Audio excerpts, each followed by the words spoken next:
Hello, everybody. This is the Cincinnati Herald Podcast. I'm your host, John Alexander Reese, digital editor of the Cincinnati Herald. If you don't know, the Cincinnati Herald has been around since 1955 and is the largest African American newspaper in the greater Cincinnati area. And today, my guest star, media consultant for Cincinnati Herald, Andria Carter. How are you doing today, Andria? Just fine, John. How are you? I'm doing fantastic. We also have with us circulation director for the Cincinnati Herald, Wade Lacey Sr. How are you doing today, Wade? I'm doing well, and it is good to be here. Good, good. And we also have our Herald intern, Suhana Sinha. How are you doing today, Suhana? I'm doing fantastic, John. Thanks for having me. Glad to have you here. And today we have two special guests with us. Our first special guest is Elyse Jenkins, Director of Strategic Marketing and Communications at the Cincinnati Public Schools. How are you doing today, Elyse? Very good. Thank you for having me. Glad to have you here. And we also have with us Michael Turner, the Career Technical Manager for Cincinnati Public Schools. How are you doing today, Mr. Turner? I'm doing just fine. I appreciate the opportunity to participate tonight. I'm glad you're here. And before we jump to your guys' section, which is the main topic of the podcast, we'll head into some of the top news topics of the week. On Tuesday, the Senate unanimously passed the legislation establishing Juneteenth, June 19th, as a federal holiday. The passage happened after Wisconsin Senator Ron Johnson dropped his objection to the measure earlier in the day. The measure was introduced last summer, but Johnson's vocal objections about the cost to taxpayers to pay federal workers for the day off stopped it from passing by unanimous consent. Last year, Johnson and others tried to negotiate swapping Juneteenth for Columbus Day, so there would be not another federal holiday added. This year, the bill gained more Republican support, and Johnson dropped his objections. Andria, your thoughts on Juneteenth finally becoming a federal holiday? I think it's great that Juneteenth became a federal holiday. There's not enough of us who celebrate the day and appreciate the significance of what it means. And I think with the renewed interest in Tulsa, Oklahoma, and what happened there, and other mass incidents around the country that affected Black towns in America, I think Juneteenth is bringing on a huge significance to the country and history. My only concern is that Congress and the Senate passed this, but they have not passed any other legislation that's of concern to the Black community that would be beneficial to us. We didn't ask for this, but we've been asking for others. So I don't want it to be a give us a crumb and take away the bread type situation. But I'm very overjoyed about this. Wade, your thoughts on this subject? I'm very happy about it, but at the same time, very surprised. When you think how long it took the Martin Luther King birthday to become a national holiday, I'm very surprised that this went through so quickly. Just a little tidbit for me. I first heard of Juneteenth back in 1979. I went to Houston, Texas to play in a tennis tournament. And everybody was excited about this supposed holiday that they had down there. And it was called Juneteenth. And at that time, I knew nothing about it. And so while I was there, everybody explained to me what Juneteenth was and how it came about. And that was my first hearing about it. But I'm glad that now it has the exposure that it deserves, and that we will have a national holiday. Suhana, your thoughts? John, I feel it's such a good time to be in America. Like, I'm an international student here, and I only heard about Juneteenth earlier this month. And not only I just heard about it, I've seen that it's getting passed as a federal holiday. Says so much about America's acceptance of its communities and the natural progress that's having towards its growth. Though it's not enough for a community's development and celebrating their history, it is still so much more than what the rest of the world has. This acknowledgement of this celebration and it getting out beyond Texas and being part of this whole national history is like a shield in front of a shield that is like fighting against the racism that is existing in the nation, and saying that people matter, their history matters, and despite like how many people are stopped from talking about it, or how much we try to deny that racism is not a problem anymore, we might ignore the fact that the racism is not a problem anymore, but we at the same time want organically, naturally want the citizens of this country to remember that where did we come from?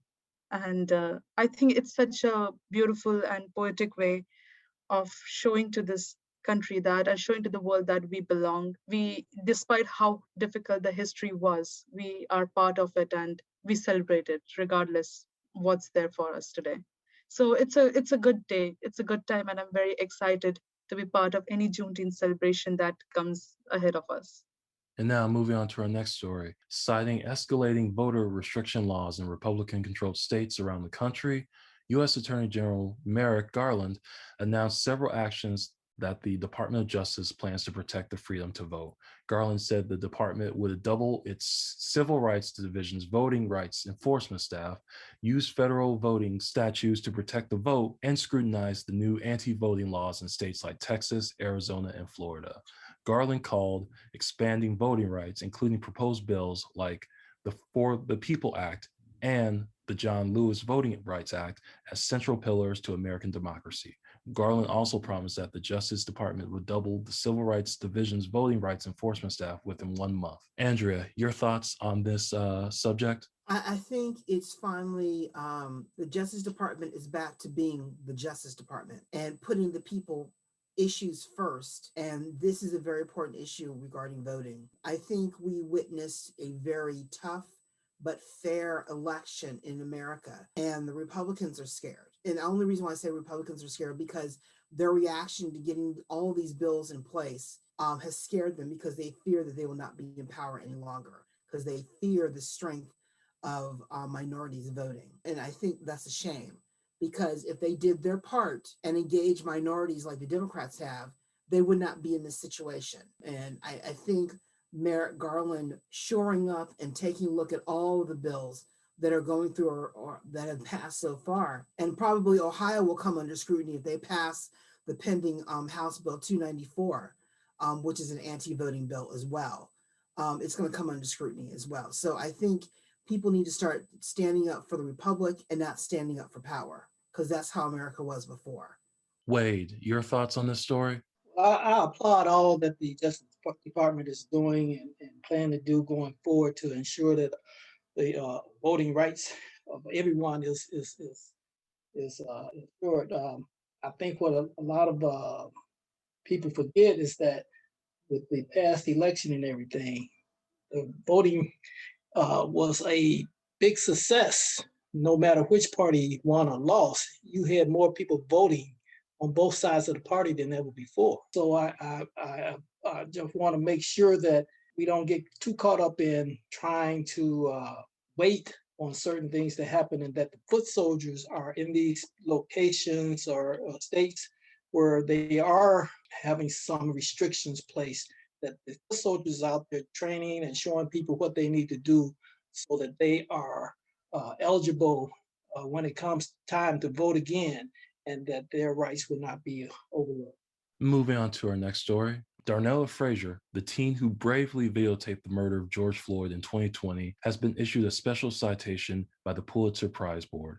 Her video was the most damning piece of evidence during the Chauvin trial, and Darnella took the witness stand and offered powerful testimony to back up the recording. For her efforts, Darnella is receiving the National Newspaper Publishers Association highest journalism award and a monetary scholarship at the NNPA's annual convention, which begins on Wednesday, June the 23rd. Andrea, your thoughts on this story? I applaud the young lady. She was in the right place at the right time and showed the courage that some news reporters today don't show, and just captured something on video, even though it was horrific, captured it. And I applaud her, because if you find that some of the more unique, memorable Pulitzer Prize winning photographs oftentimes are caught not by professionals, but by amateurs who happen to be in the right place at the right time. I remember way back when the Oklahoma bombing occurred, there was a young man who happened to be, he was a volunteer fireman who had his camera with him and shot a picture of the fireman carrying out the child. And that photograph went around the world and he won a Pulitzer for it.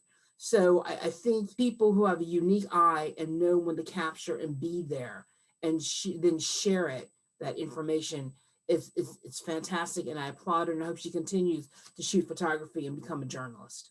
Wade, your thoughts? I am impressed with what the Black Lives Matter movement of last year did.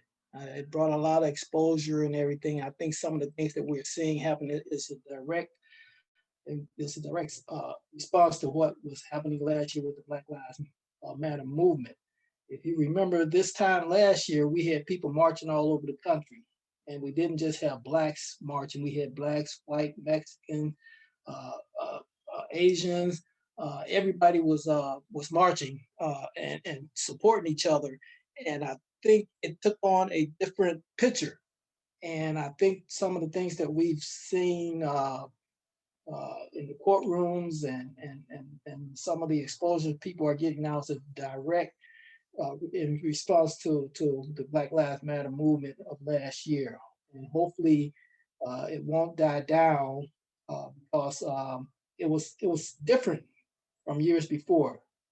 Before it was more just mostly blacks involved, but last year it was more universal. And I think that's what it takes to get a lot of things changed. And I applaud them for what they did. Suhana, your thoughts on the story? John, on a positive note, it is quite good that somebody was there and capturing the moment, because that video acted as one of the key proofs when the case was getting presented in the court. So it holds a great significance in this whole case, in the history of this case, and the things that come ahead of us. Though it's fantastic, I think it's a kind of unpopular opinion that I would say I don't know if it's worth a Pulitzer Prize award. Here, I don't mean to demean or degrade the girl's efforts or the video that she took. I just want to understand very logically, like, what is the bigger picture that we're trying to achieve here? If this incident and this award clears in our head the difference between right and wrong, then yes, it's a fantastic thing to be awarded. But if it's just if the award is just targeted to just celebrate one incident but ignore everything that has happened, or many stories that are happening around, or so many cases of violence that has been recorded, then I believe it's not fair. In the light of the award, I hope that we don't lose the whole purpose into the darkness. And that's it. Like, my hearty congratulations for the award, Pulitzer Prize award, and I hope a great journalism career lies ahead of us. And in this moment, we should not forget that there are so many lives that have been lost before we started marching for Black Lives Matter again after George Floyd. My condolences to the man's family, and congratulations for the Pulitzer Prize. And moving on to our next story. Born out of the civil rights movement, critical race theory began as a way of examining laws through the lens of race and considering how laws can keep the powerful in power. It's since spread to other disciplines, exploring how racism has impacted life throughout history and today. Educators who teach critical race theory are looking at how race relations have shaped the legal, social, and political aspects of society. Unfortunately, critical race theory has become a hot button issue for many people. 21 states, including Ohio, have either introduced legislation to ban critical race theory or have it banned altogether. Andria, what are your thoughts on states trying to ban critical race theory? I think it's horrible because we can't move together as a nation until we accept the total truth of what our history is.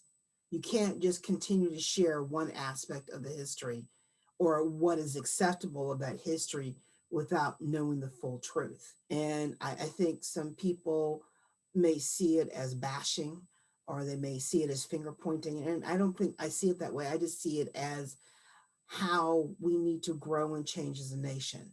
And, change is hard for a lot of people, but I think at the same time, you shouldn't ban it. You shouldn't demean it. I think the fact this is all part of reaction to the 1619 Project, and we need to be open because we're open to other theories and other issues that are printed and published and accepted. this needs to be accepted. And why this is suffering so much, I don't understand. But I just hope people step up and say, look, we need to take a full look at history and not just one-sided. Wade, your thoughts? A little funny and a little perplexing at the same time. We just talked about Juneteenth being made a national holiday. And at the same time, certain folks do not want to talk about the past as it really was. So it's kind of funny in that sense. But it's like, do you say, we're not going to talk about how the Nazis came to power, or what role certain people played in with the Holocaust and things like that? Of course not. You want to look at the past and learn from it. You want to look at the past and not make the same mistakes that were made in the past. So it's really interesting. But when you have a certain group of people that always had power, and sometimes they look at things like this will take power away from them, and they won't look at it from what people are really trying to do. And I think it's just a little funny when you just talked about Juneteenth and then talk about critical Black theory and people opposing it. So I'm just perplexed. Suhana, your thoughts on this story? I think, John, it's quite normal for a government to send mixed messages to its people. They support a few things and they don't support a few things. It would be amazing if we would have seen people completely accepting that theory and acting in support of it. And there is, as long as we have diversity, we have resistance, and everybody has their own opinion about what they want to perceive or not. But irrespective of what people want to believe or not, truth doesn't diminish. Like, it still exists. Slavery did exist. Juneteenth does exist. The whole situation with the community, race, religion does exist. So I think it is a very futile attempt in curbing the history when the world more than ever is ready to accept and consume what is the reality. And we are in the middle of so much turmoil because in one side there is we assume that this is all bad, that we are under war, we are under fight, and the whole world is in chaos. It's all burning up. But at the same time, we see that people are almost tired with the silence and the narrative that the society that they're supposed to follow. So I believe more than ever, we are existing in a time where people are going out of their way to find out truth, accept the truth, and preach it. And as long as we have people existing who will push forward the truth, the attempts of curbing the theory is very futile. So they can continue as long as they want, but I know the few more people are listening to this, few more people will share about this, and trying to ban the race theory will not work out eventually. It's a futile attempt. So it's not a very big deal for me. It's just part of any government regime, and it's temporary. And folks, that's it for the top news stories of the week. And now I want to turn it over to my co-host, Andrea Carter, to talk to our special guest today. So take it away, Andrea. Thank you. Hi, Mr. Turner. How are you? I'm good. How are you? Fine. I thank you for being on the show today and to talk to us today about the changes that have been made. I believe it's the Career Technical Center. Yes. Tell us what's new with it. What is going to be different with the revamping of the program? Yeah, so lots of exciting things occurring in career and technical education in Cincinnati Public Schools.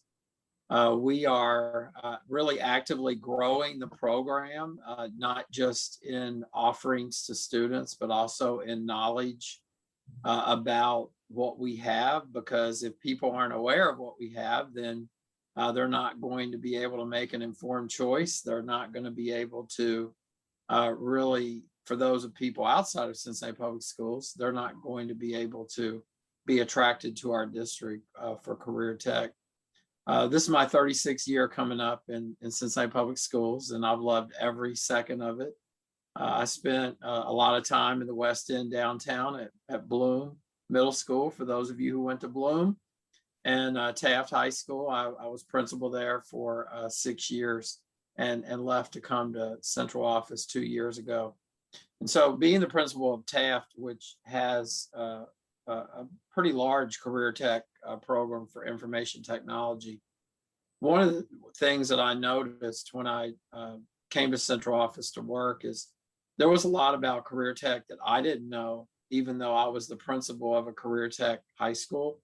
So one of my number one missions has been really to get the word out about what we have, but also to expand offerings, because for me, it's always been about what's best for students. And, you know, many times grown people want to do what's best for us, but at the end of the day, it's got to be what's best for our students.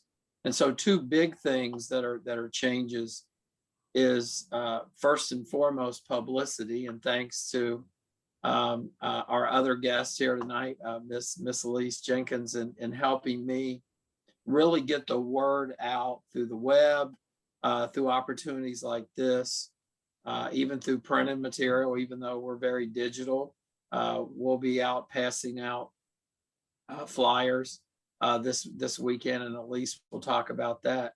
But publicity is so important because we have to have people know what we have to offer. The second thing that I'm very excited about that is really a big change is career tech is actively growing. A couple years ago, we had 60 career tech teachers in 9 different high schools. Now, this coming school year, we will have 70 career tech teachers in 13 different high schools. We only have 3 high schools left to go before we will have a career tech presence in each one of our 16 high schools. And that's really, really important for students to be able to have choices about their future. It's really about their futures, and we're helping them on the way. Some other real exciting things. We were just honored with a grant opportunity through the Urban League, the Community Action Agency, and the City of Cincinnati called Level Up. And Level Up is, if you Google it, just Cincinnati Public Schools, Level Up, you'll find information. It is a very unique program that helps upskill students ages 16 to 24 starting this summer. And they'll be able to get paid really to learn and to fill in some of the gaps that they need for employment, even if it's a student who graduated already and they're just not fulfilling their dream for a career that they wanted. They would qualify for this. It's about a $700,000 opportunity that was secured, and our career tech pathway specialist Carmen Gaines did a lot of great work with that. Also, we are part of a pilot program with the Lieutenant Governor's Office. That was a joint venture between the Career-Based Learning Department and the Career Tech Department for our district, where we are the only school district in the state out of 12 districts that were chosen. The rest were strictly career tech centers, where we have students who are out right now being paid. The state is reimbursing the employers, and these are students in IT positions, learning what it's like to work in the real world. And so we're very excited about those opportunities that really help bridge the gap for our students for what the real world is going to be like once they walk across the stage. Well, before we get to Elyse to talk about the publicity and promoting the program, let's give everyone a little bit better understanding of what career tech is. And I assume it's sort of based on the old way of the old schools of where if you didn't want to go to college, you went to a skilled, I forgot the name of the vocational. It was vocational schools. Yes. So it's based on the old vocational curriculum, so to speak, but only now it's more career focused, high end.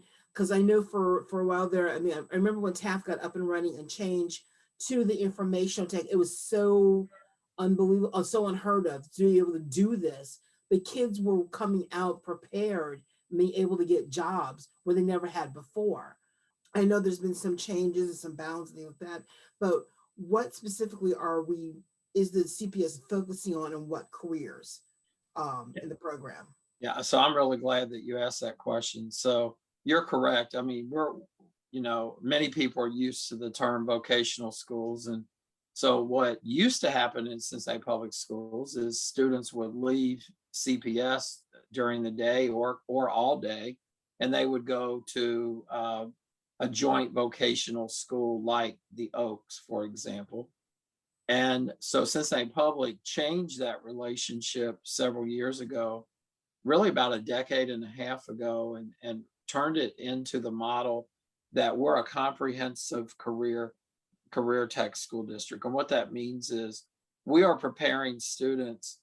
What I tell everybody is we are career and technical educators. So we're preparing students not just for a career, and that career could be after college, by the way. So students who are in career tech most certainly go to college, many of them. But we're also technical educators because we're preparing students for very technical workforce type situations. And so just to give you an idea of what we offer, we have 4 of our high schools have agricultural and environmental systems type programs. Those are very high demand jobs in the state of Ohio. We have 2 high schools that have arts and communication programs. We have 1 high school that has business. We have 2 that have information technology. We have a new education program that just went into effect this last school year. And education is a very in-demand job area. It goes on down the line. We have engineering and science technologies. Health science is a huge one, very much in demand. We have culinary at one of our high schools. IT, of course, I mentioned already. We have the new firefighter public safety program at Western Hills High School in conjunction with the fire department. And then we have manufacturing. And so all of those are high demand, they're in demand and high wage job opportunities. And so what has changed about the way things are offered is we cannot even get approved by the Ohio Department of Education if it's not an in-demand, high-wage job. And the way we look at this is we know that everybody's on their way to a career. That needs to be our goal. If you go into the military, you're on your way to your career. If you go into the employment area after high school, that may not be your final career destination. You may be working your way up to that final career. And if you go to college, you're on your way to a career.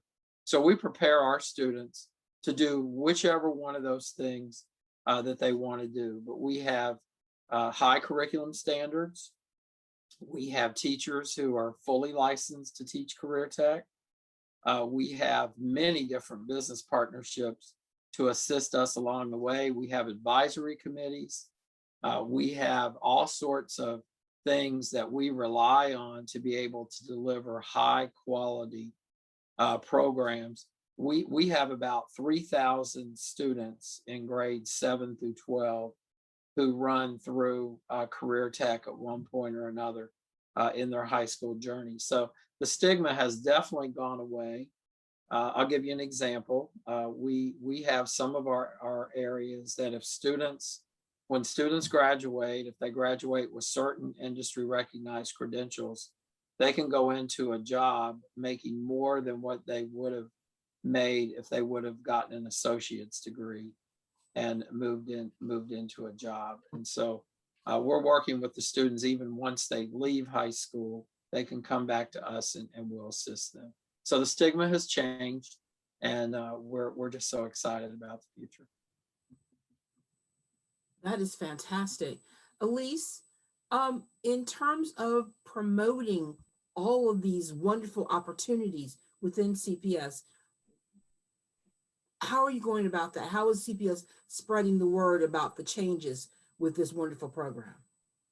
Well, first off, again, thanks for having us on this evening. This right here is a tremendous opportunity for us. We are establishing key relationships with partners, just like with the Herald, who offer ways to help get the word out, whether it's through a podcast, whether it's on the news, whether it's something that we're mailing out, whether it's an event. For example, this weekend, we have our first ever CPS Shine Bright Block Party series, and that's in partnership with Urban Radio. So Radio One is along with us, helping us to promote. You all are helping us get that word out. We have put together our team, our staff, our district-wide. Everyone is volunteering to come together to help thank our families coming out of this pandemic, to highlight our 5-day back-to-school plans, to provide all through the summer fun, activities, awareness, generate interest, share even with our talent team what opportunities actually exist within CPS. We're sharing COVID safety plans that we have in place. The Cincinnati Health Department is coming out, partnering with us. The fire department will be on site. With the help of our community, our partners, our leadership, our administrators, every step of the way. We're really using every aspect that we can to share these awesome, tremendous programs like Mike Turner is talking about tonight.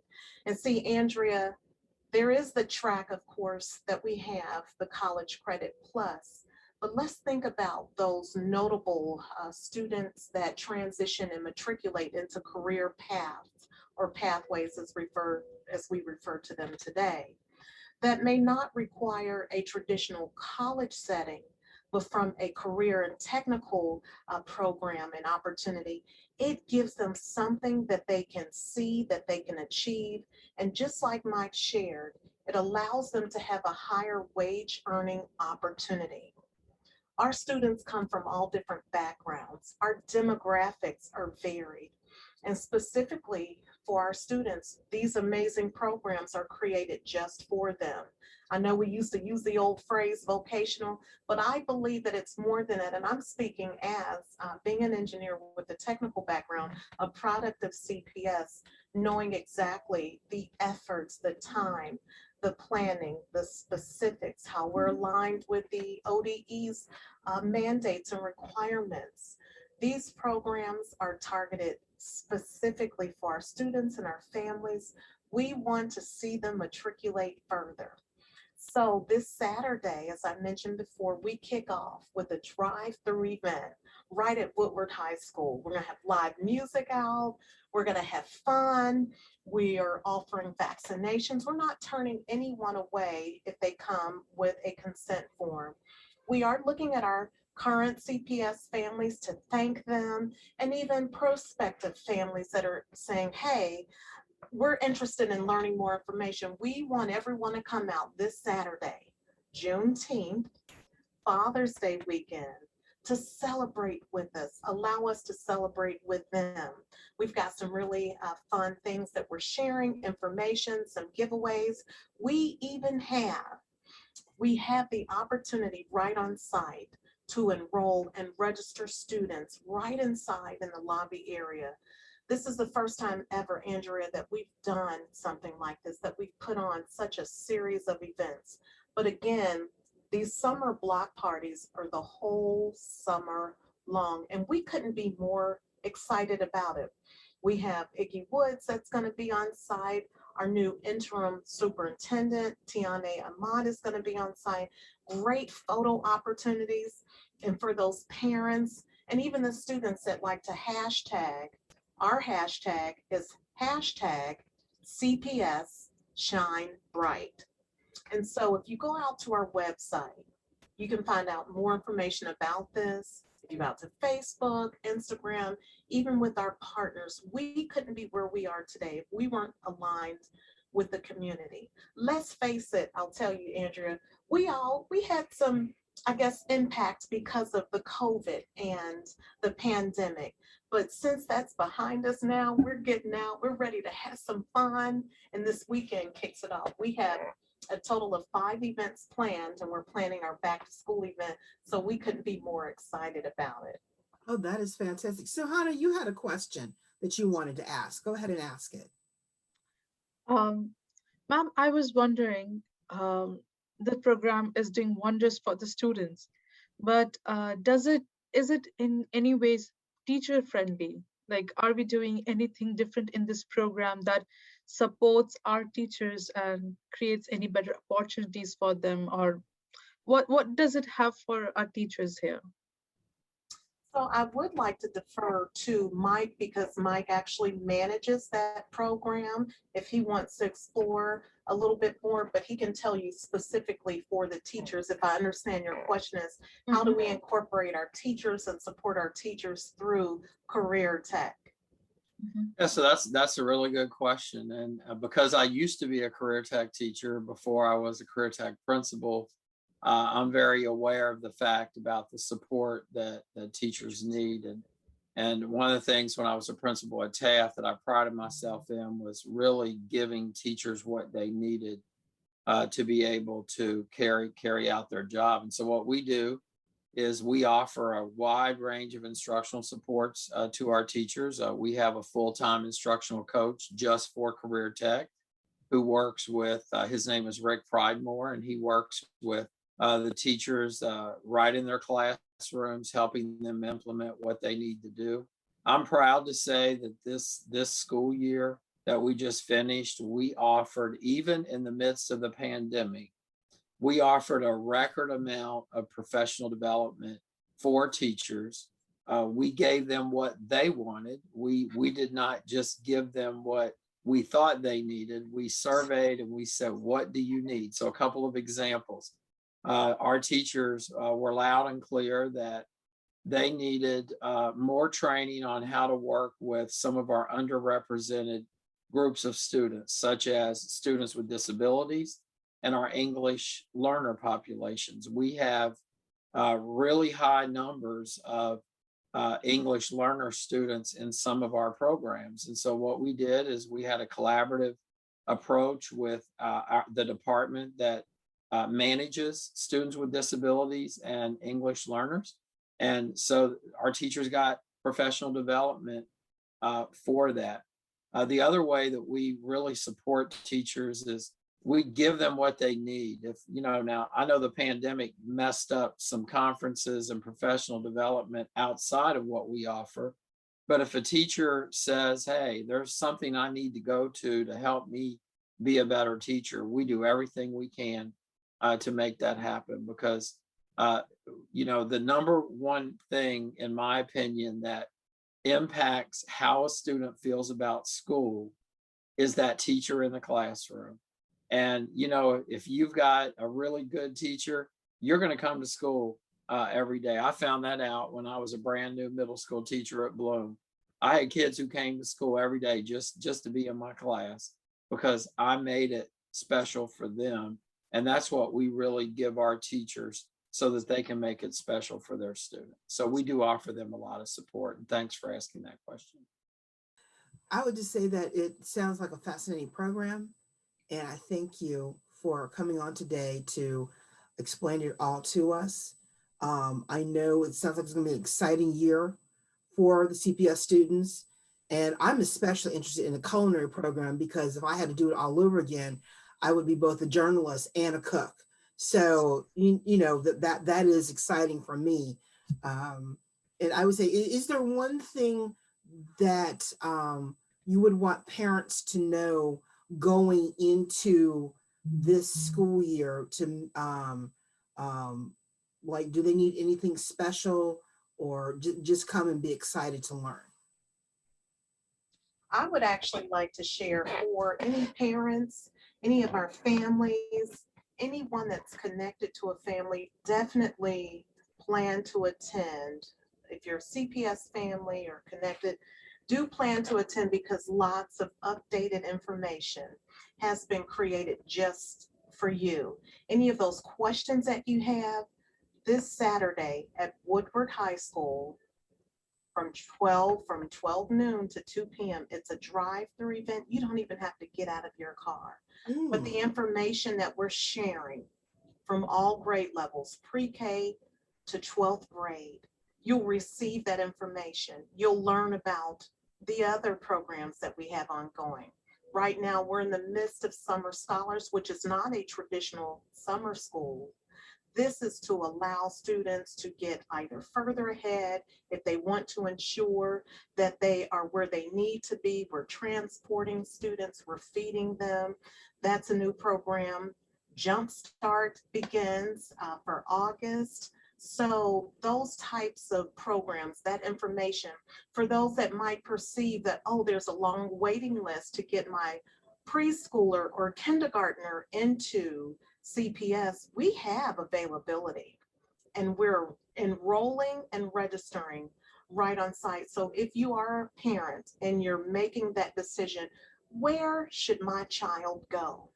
I tell you, you definitely want to drive through, enjoy the fun, gather the information, and then if need be, go ahead and get registered. If you want to set an appointment, you'll receive an appointment card. Our fabulous customer care team will be on site.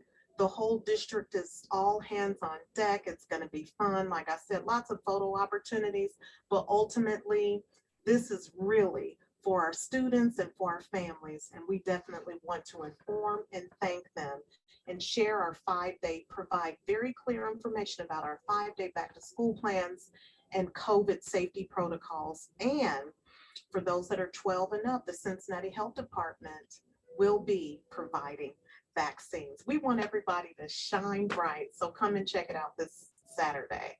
It sounds like it's very much CPS has become a 21st century school district for a 21st century and beyond world. So I'm very excited and happy about that. And I'm very glad to see this is happening. I'm so glad that we're part of it as well to help you promote it. That was a fascinating discussion. And I want to thank Elyse and Mike for coming on today. That was very good. So once again, thank you guys. We appreciate it. Thank you for the invitation. Thank you all for having us. Yeah, So we nice to meet appreciate it. everyone. A quick question. So if we want to know more about this event, apart from this podcast, where can people go and look up for this information on this event or in general about the program? I love it. Thank you for asking. So if you go out to our website, cps-k12.org, you can find right on our main site a billboard where when you click on it, it'll go to the story to share information. Not on the website, you prefer social media, look up CPS on Facebook. We're also on Instagram and Twitter. So we've got all social platforms covered, and our partners like the Herald has our information posted on their website in specific locations and in the printed paper as well. Yes, that's very, very useful information. I also want to thank my guests, Andria, Wade, and Suhana, for discussing the top news stories of the week. Thank you so much, guys. And make sure to check out the stories we talked about today on our website at www.thecincinnatiherald.com. You can also check out our print edition, which is sold at your local Kroger, UDF, Walgreens, Joseph F. Booksellers, and select service stations. And make sure to subscribe to our podcast. We're on Apple, Spotify, Stitcher, iHeartRadio, Amazon, Audible, and TuneIn Radio. Just search for the Cincinnati Herald Podcast. Make sure you follow us at the Cincinnati Herald on Facebook, follow us at Cincy Herald on Twitter and Instagram, and make sure to follow us on YouTube. Just search for the Herald TV. I'm John Alexander Reese, digital editor of the Cincinnati Herald, and have a good day.